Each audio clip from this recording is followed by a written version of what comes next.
ce nouveau roman est une uchronie, c'est-à-dire que je me suis amusé à refaire l'histoire, en l'occurrence l'histoire du XVIe siècle. J'ai imaginé que ce n'étaient pas les Espagnols qui débarquaient en Amérique, mais les Indiens, et plus précisément les Incas, en Europe.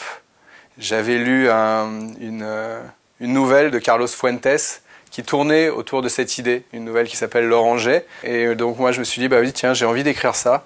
J'ai envie d'écrire l'histoire plus précisément des Incas, qui débarqueraient en Espagne et qui viendraient capturer Charles Quint.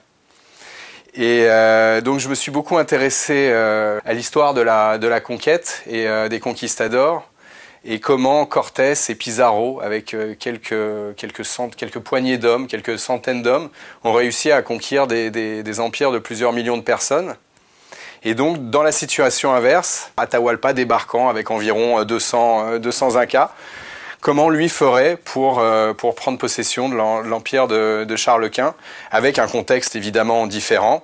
Le contexte étant le suivant: l'Inquisition en Espagne, les guerres de religion dans toute l'Europe, le capitalisme naissant en Italie, dans les Pays-Bas, en Allemagne. Le roman est composé de 4 parties. La première partie est l'introduction en quelque sorte, est écrite à la façon d'une saga islandaise. Je raconte comment des Vikings, vers l'an 1000, ont débarqué au Canada, et au lieu de revenir au Groenland, en Islande, certains d'entre eux ont essaimé en Amérique, ce dont il résulte que 500 ans plus tard, quand Christophe Colomb, c'est ma deuxième partie, une réécriture du journal de Christophe Colomb, quand Christophe Colomb débarque, il n'a pas du tout les mêmes Indiens en face de lui qu'il n'a eu dans la véritable histoire.